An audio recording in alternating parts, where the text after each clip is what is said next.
એને એક ચોટલી રાખી છે.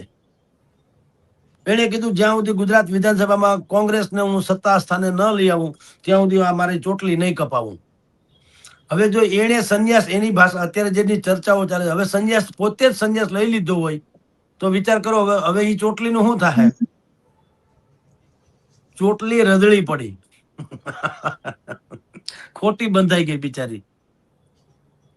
એટલે આ બધા તીકડમબાજી જે છે એનો કોઈ અર્થ નથી સાહેબ. મૂળ વાત એ છે, ગંભીરતાપૂર્વક કહું તો જનતાએ સમજવા જેવું હોય છે. કોઈ નેતા બેતા કોઈ દરેક પોતપોતિકા ચોકઠા ગોઠવતા હોય છે.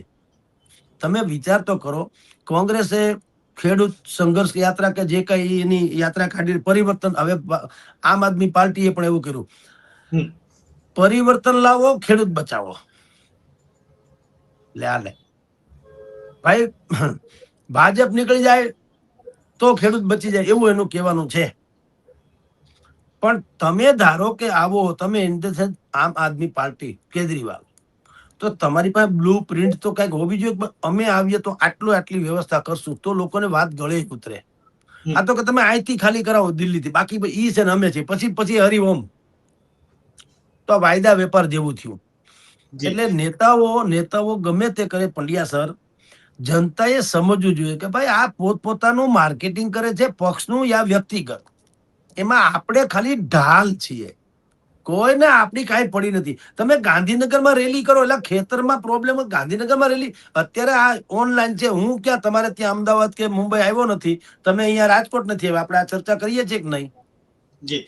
તો કેજરીવાલે એની ઓફિસમાં આવું બેહીને આવું કરે મોબાઈલમાં, જેટલા લોકોને જોવું એટલા જુએ, આખા વિશ્વના તમામ લોકો ભલે જુએ, ખાલી ગુજરાતના કિસાન શું કામ?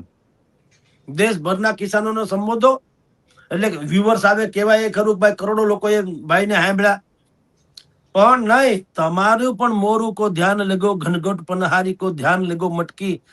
તમારે ગાંધીનગર કોઈ પૈસા જવું છે અને કિસાનોને સીડી બનાવીને, જેમ કોંગ્રેસ, ઈ પ્રોબ્લેમ છે. ન્યા શું કરી લીધું? હાલો લ્યો, તમારી સભા થઈ ગઈ, સભામાં રિપોર્ટિંગ થયું, દૈનિકો આજની તારીખે મોજૂદ છે, છાપાઓમાં વાંચી લ્યો. શું લખ્યું? મોટી સંખ્યામાં કાર્યકરો ઉમટી પડ્યા. લે હાલે, હતી ખેડૂતોની સભા, તો ખેડૂતો ઉમટી પડવા જોઈએ ને, કાર્યકરો. એટલે એ શું થયું? ગોઠવણ.com. તો કાર્યકરો ને ખેડૂતની વાત કરો, ક્યાં કાર્યકર પાસે ખેતી નથી અથવા તો એને કઈ લેવા દેવા નથી.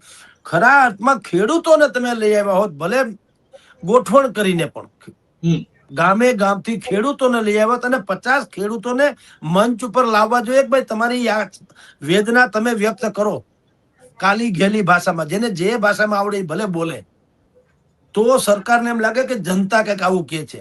હવે કેજરીવાલ ગમે એટલી ગાળું દે તો શું ફેર પડે? એ તો ગોપાલે અહીંયા ગાળું દે છે, ફેર શું પડ્યો? ગોપાલ ગુજરાતીમાં ગાળું દે છે, કેજરીવાલ હિન્દીમાં ગાળું દે છે, બસ.